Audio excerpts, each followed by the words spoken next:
প্রেত চক্র। এখানে ভয় ও ভূত দুটোই পাবে। নমস্কার, সকলকে স্বাগত জানাই প্রেতচক্রের 99 নম্বর এপিসোডে। তোমরা যে যেখান থেকে শুনছো সকলকে একসাথে স্বাগত জানাচ্ছি। আমি শুভ রয়েছি তোমাদের সাথে।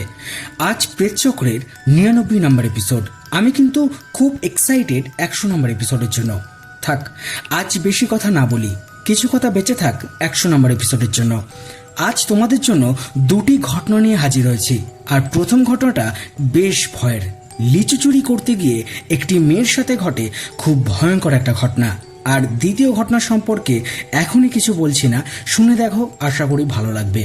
আর এই দুটো ঘটনা শুনে যদি তোমাদের মনে হয় তোমাদের কাছেও কোনো সত্যি ভৌতিক ঘটনা আছে, হতে পারে সেটা তোমার নিজের সাথে ঘটে যাওয়া ঘটনা বা অন্য কারোর মুখ থেকে শোনা ঘটনা, সেই ঘটনাগুলো তোমরা খুব সহজে লিখে আমাদেরকে পাঠিয়ে দিতে পারো। pretchakro23@gmail.com মেল করতে পারো অথবা হোয়াটসঅ্যাপ করতে পারো আমাদেরকে। হোয়াটসঅ্যাপ নাম্বার ডেসক্রিপশনে দেওয়া আছে, সেখানে গেলে তোমরা সমস্ত লিঙ্ক পেয়ে যাবে। স্টোরি সিলেকশনে পূজা, সাউন্ড গ্রাফিক্স এবং ঘটনা পাঠে আমি শুভ। চলো দেরি না করে আজকের প্রথম ঘটনাটা শুনে নেওয়া যাক।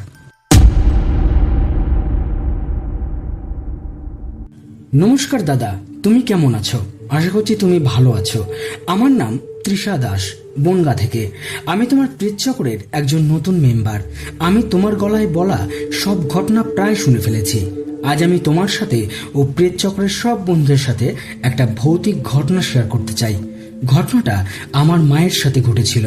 আমার মায়ের মুখ থেকেই পুরো ঘটনাটা শুনেছি। আমার মা আমার সাথে যেইভাবে ঘটনাটা শেয়ার করেছিল আমি ঠিক ওইভাবেই লিখছি। এবার ঘটনায় আসি। আমার মায়ের বয়স তখন 11 কি 12 বছর। সালটা 1992, বৈশাখ মাসের শেষের ঘটনা। আমার মায়ের বাড়ি যে জায়গা ছিল ওই জায়গা থেকে কিছুটা দূরে একটা লিচু বাগান ছিল। বাগানের মালিক মায়েদের চেনা পরিচিত ছিল। মাঝে মাঝে উনি ওই বাগানের লিচু পেড়ে এনে মাকে দিত। মা এখনো বলে ওই যে বাগানের লিচু এত মিষ্টি আর এত বড় বড়, এখনো তার স্বাদ মুখে লেগে আছে। এখন যদিও সেই বাগান ও বাগানের মালিক কেউই বেঁচে নেই। যাই হোক, আবার ঘটনায় ফিরি। সেই বাগানের মালিক যখন মাকে লিচু এনে দিত, মা তখন ওইখান থেকে কিছুটা নিয়ে বিকালবেলায় তার বান্ধবীদের সাথে ভাগ করে খায় এবং তাদেরও ভীষণ ভালো লাগে। তখনকার দিনে এখনকার মতো মেয়েরা ছেলেদের সাথে খেলতে পারবে না বা ছেলেরা মেয়েদের সাথে খেলতে পারবে না, এই ব্যাপারটা ছিল না। তখন সবাই একসাথেই খেলতো। তখনকার দিনে মেয়েরা দুষ্টুমিতে ছেলেদের থেকে কোনো অংশেই কম ছিল না। লিচু খেতে খেতে মায়েরা 3 বান্ধবী মিলে ঠিক করলো কাল ভোরবেলায় তারা ফুল তুলতে যাওয়ার নাম করে বেরিয়ে লিচু চুরি করতে যাবে। ঠিক হলো 2 বান্ধবী মিলে মাকে ডাকতে আসবে। তো যথারীতি মা তাড়াতাড়ি খাওয়া দাওয়া সেরে ঘুমিয়ে পড়ে। ঘুমানোর আগে মাথার কাছে জানলাটা কিছুটা খোলা রেখে দেয়, যাতে মাকে জানলার কাছে এসে তারা ডাকতে পারে। রাত তখন কটা মায়ের ঠিক মনে নেই। জানলার কাছে টোকা দেওয়ার শব্দে মায়ের ঘুম ভেঙে যায়। আবছা অন্ধকারে দেখে একজন তাকে ডাকছে। মা সাথে সাথে উঠে ঘরের বাইরে চলে আসে। এসে দেখে যে সোনাই নামে মায়ের একজন বান্ধবী দাঁড়িয়ে। মা তার কাছে এসে জিজ্ঞাসা করলো, কিরে, রুনু আসলো না?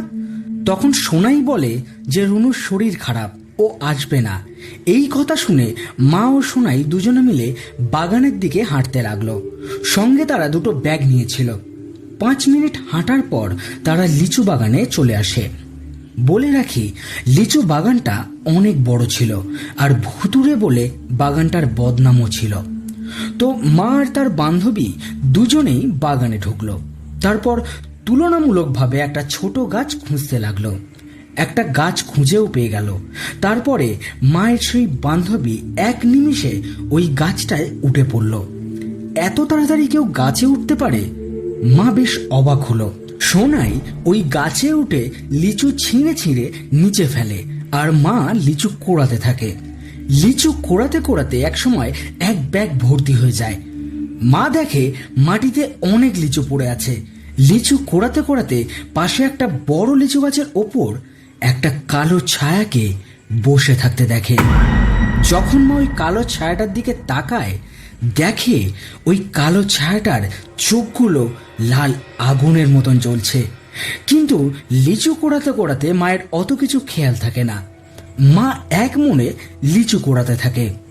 লিচু কোড়াতে কোড়াতে অনেক সময় হয়ে গেছে, কিন্তু মা তখন লিচু কুড়িয়েই যাচ্ছে।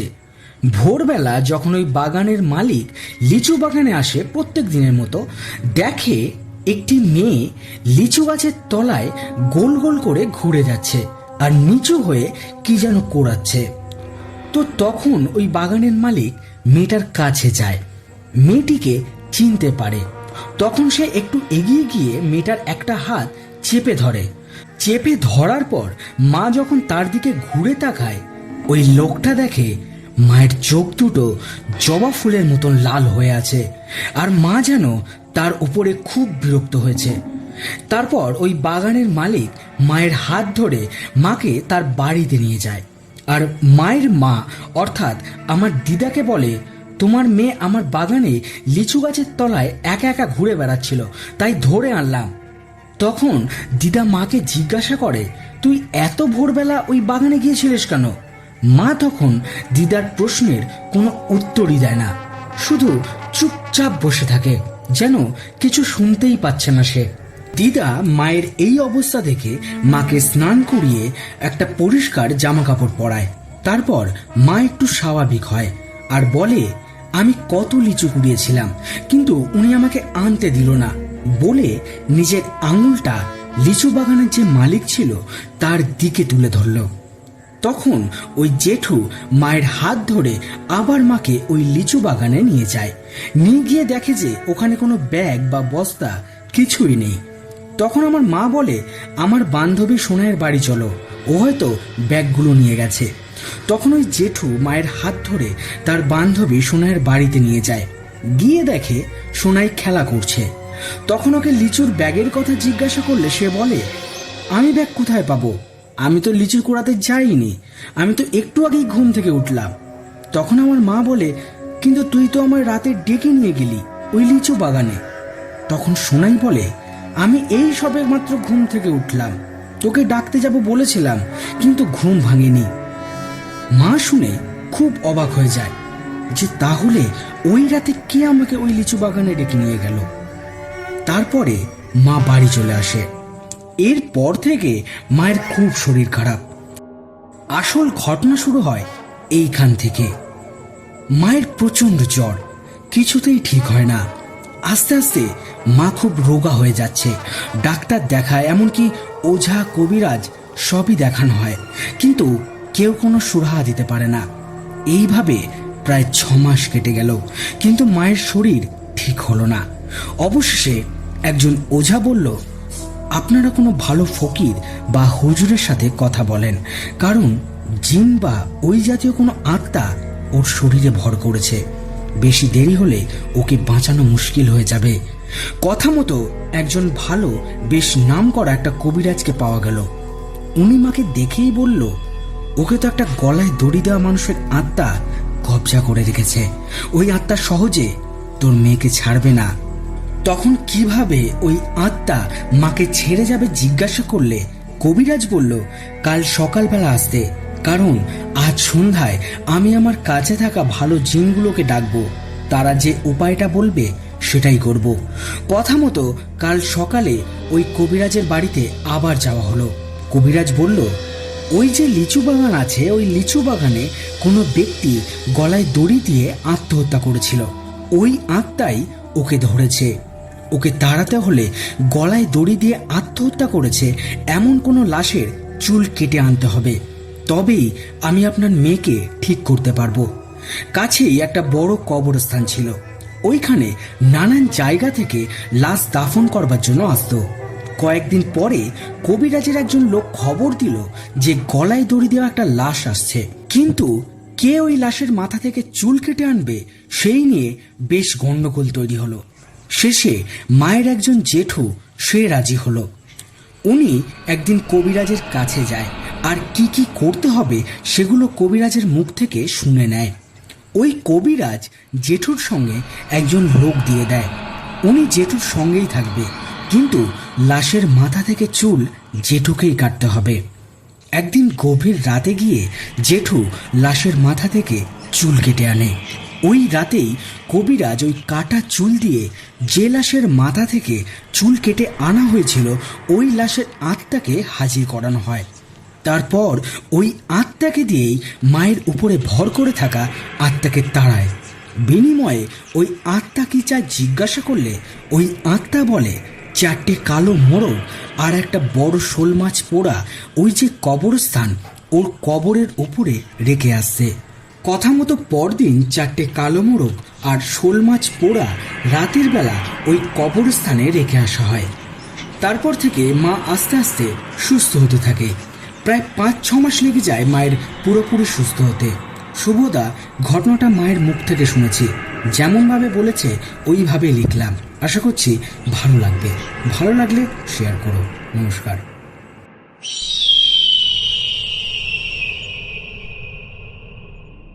বলেছিলাম না আজ প্রথম ঘটনাটা বেশ ভয়ের। আশা করি তোমাদের একটু হলেও ভয় দেখাতে পেরেছি। 100 নম্বর এপিসোডে আমরা কিন্তু আরও ভয়ের ও অবাক করার মতন ঘটনা আনতে চাইছি। তাই তোমাদের কারোর কাছে যদি এমন কোনো ঘটনা থাকে তাহলে তোমরা সেই ঘটনাগুলো ঝটপট লিখে আমাদেরকে পাঠিয়ে দাও।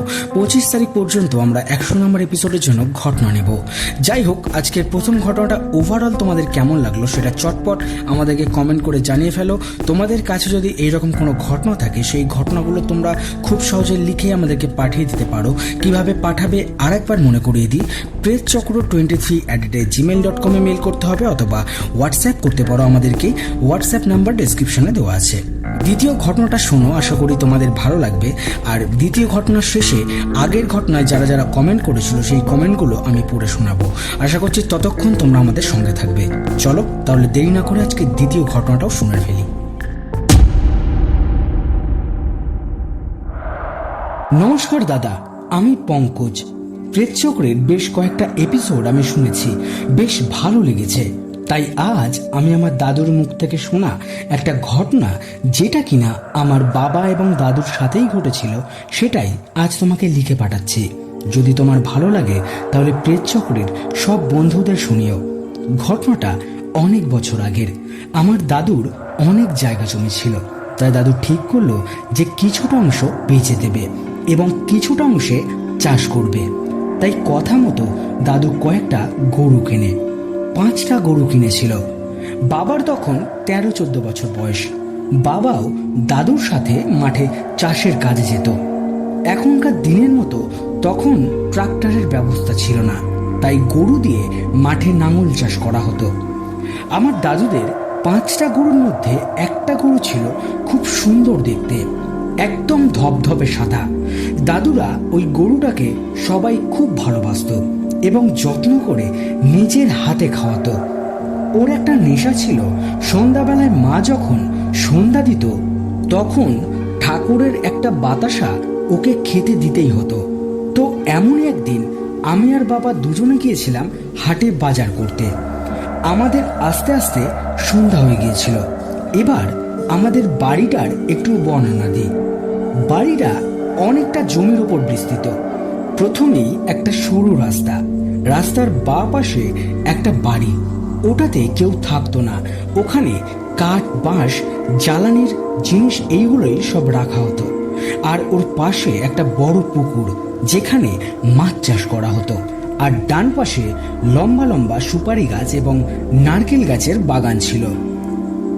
লম্বায় পুকুরটা যতদূর পর্যন্ত বিস্তৃত, সেই বাগানটাও ততদূর পর্যন্তই। আর ওই বাগানটা পেরিয়ে 5-6টা ভাড়া বাড়ি, ওইখানে কয়েকটা পরিবার ভাড়া থাকতো। তারপর আমাদের বাড়ি। আমাদের বাড়িটা ছিল বেশ বড়, আর আমাদের বাড়ির বাম সাইডে ছিল আমাদের গোয়াল ঘর। এখন ঘটনাটা বলছি।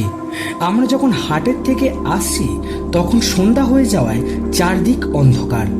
আমরা সরু রাস্তাটা পেরিয়ে পুকুরের প্রান্তে এসেছি, তখনই একটা ঘন্টার আওয়াজ পাই। আওয়াজ পেয়ে আমরা দাঁড়িয়ে পড়ি। এদিক ওদিক খুঁজছি আওয়াজটা কোথা থেকে আসছে। কিছু দেখতে না পেয়ে হাতের টর্চটা যেই মেরেছি বাগানটার দিকে, অমনি দেখি নারকেল গাছের ফাঁক দিয়ে আমাদের সেই সাদা গরুটা দাঁড়িয়ে একবার আমাকে একবার বাবাকে দেখছে। তো আমি তখন বাবাকে বলি, ওই দেখো ধলি দাঁড়িয়ে আছে। বলেই আমি ওকে ধরে আনতে যাব, অমনি বাবা পেছন থেকে আমার জামার কলারটা টেনে আমাকে বাধা দেয়। আমি বললাম, কেন বাবা, কি হলো? ওকে নিয়ে যাব না? বাবা তখন বলল, তুই এখান থেকে চল। আমি তখন রাগ করে বললাম যে ধলিকে না নিয়ে কেন যাব? বাবার মুখের ওপরে কিছু বলতে পারলাম না, তাই রাগে গজগজ করতে করতে চললাম বাবার সামনে। আমি বাবার হাত ধরে পেছনে পেছনে আসছি। এখন বাবা ভাড়ার ঘরগুলো পেরিয়ে আমাদের বাড়িতে না ঢুকে সোজা আমাকে নিয়ে গোয়াল ঘরের দিকে যাচ্ছে। আমি বললাম, কি হলো? বাবা ঘরে না গিয়ে গোয়াল ঘরে নিয়ে যাচ্ছে কেন? বাবা বলল, চল না যাই। গোয়াল ঘরের দরজাটা ছিল দরমার, সেটা যেই খুলল তখন আমি হুট করে দেখলাম 3টে গরুর পরেই ধলি দাঁড়িয়ে আছে। এটা দেখে তো আমি পুরো অবাক। আমি বাবাকে জড়িয়ে ধরলাম। বাবা আমাকে জড়িয়ে ধরলো আর বলল, তুই ভয় পাস না, আমি তো আছি তোর সাথে, চল ঘরে যাবি। এই বলে বাবা আমাকে ধরে ধরে ঘরে নিয়ে গেল এবং মাকে বলল, ওকে একটু কাছির মাথায় নুন পুড়িয়ে জল দিয়ে খাইয়ে দাও, তাহলে ও যে ভয়টা পেয়েছে ওটা কমে যাবে। মাও তাই করলো। কিন্তু সেই দিন রাতে আমি যেহেতু ভয় পেয়েছি, তাই রাতের বেলা আমাকে আর কিছু খেতে দিল না। রাতে আমার নাকি জ্বর এসেছিল আর আমি উল্টোপাল্টা বকছিলাম। পরদিন সকালে বাবা আমাকে ডাক্তারের কাছে নিয়ে যায় এবং ডাক্তারবাবু ওষুধ দেন। তাছাড়াও বাবা একজন ওঝার কাছে নিয়ে যায়, তিনি আমাকে একটু ঝাড়িয়ে দেন এবং জল পড়া দেন, সেটা আমি খাই। 2-4 দিন আমার গাটা কেমন ভার ভার ছিল, তারপর ঠিক হয়ে যায়। আমি তখন বাবাকে বললাম যে তুমি সেদিন ধলিকে দেখে আমাকে ধরতে দিলে না, তুমি কি করে বুঝলে যে ওটা ধলি ছিল না? তখন বাবা বলল যে সেদিন আমি নিজের হাতে ধলিকে গোয়ালে বেঁধে এসেছিলাম, তাহলে সন্ধ্যাবেলায় ও এখানে কি করছে? তখন আমি নিজেও ভয় পেয়ে গিয়েছিলাম। আমি বুঝতে পেরেছিলাম এটা হয়তো অন্য কিছু ধলির বেশ ধরে এসেছে, তাই ওকে আর ধরতে দিইনি। দাদা, এই ছিল আমার বাবার ও দাদুর মুখ থেকে শোনা একটা ঘটনা। যদি তোমার ভালো লাগে তাহলে প্লিজ ঘটনাটা সবার সাথে শেয়ার করো। আজ পরপর কিন্তু দুটি বেশ ভয়ের ঘটনা শুনে নিলাম। দুটি ঘটনার মধ্যে তোমাদের কোনটা বেশি ভয়ের লাগলো সেটা কমেন্টে জানাও। আমার নিজের কিন্তু প্রথম ঘটনাটা বেশি ভয় লেগেছে। যাই হোক, তোমরা যারা নতুন আমাদের চ্যানেলটা ভিজিট করছো তারা আমাদের চ্যানেলটা লাইক করে সাবস্ক্রাইব করে নিও। আর তোমাদের কাছে যদি কোনো রকম কোনো অলৌকিক বা কালো জাদুর ঘটনা থাকে তাহলে সেই ঘটনাগুলো তোমরা খুব সহজে লিখে আমাদেরকে পাঠাতে পারো pretchakro23@gmail.com বা হোয়াটসঅ্যাপ করতে পারো আমাদেরকে। হোয়াটসঅ্যাপ নাম্বার ডিসক্রিপশনে দেওয়া আছে, কারণ 25 তারিখ পর্যন্ত 100 নম্বর এপিসোডের জন্য আমরা ঘটনা কালেক্ট করব। এবার আগের এপিসোডে যারা যারা কমেন্ট করেছিল নামগুলো একটু পড়ে নেব। প্রথমে আকাশ মণ্ডল কমেন্ট করেছে, দাদা 100 নম্বর এপিসোডে ভয় পেতে চাই যাতে রাতে ঘুম না আসুক। তারপর কমেন্ট করেছে সুদেশনা সিনহা রায়, প্রথম ঘটনাটা ভীষণ ভালো লাগলো, দ্বিতীয় ঘটনাটা ভয়ের থাকলেও ভালো লাগলো। তারপর কমেন্ট করেছে এমডি মঞ্জু, খুব ভালো লাগছে ভাই, আমরা গাজীপুরের ছেলে, ঢাকা বাংলাদেশ থেকে। তোমরা আরো বেশি বেশি করে কমেন্ট করো যাতে আমি আরো পড়ে শোনাতে পারি। ধন্যবাদ সকলকে আমাদের সুন্দর সুন্দর কমেন্ট করবার জন্য, আমাদের সাপোর্ট করবার জন্য। আর মনে রাখতে হবে প্রেতচক্র কোনো কাল্পনিক বা অলৌকিক ঘটনাকে সমর্থন করে না, আর প্রেতচক্র কোনো ঘটনা যাচাই করে না। আমাদের কাজ শুধুমাত্র তোমাদের এন্টারটেইন করা। আশা করছি তোমরা বুঝতে পেরেছো। আজকের এপিসোড এইখানে শেষ করছি। দেখা হচ্ছে 100 নম্বর এপিসোডে নতুন বেশ কিছু ভয়ের ঘটনার সাথে বিকাল ঠিক 6:30টায়। সবাই ভালো থেকো, সুস্থ থেকো, নমস্কার।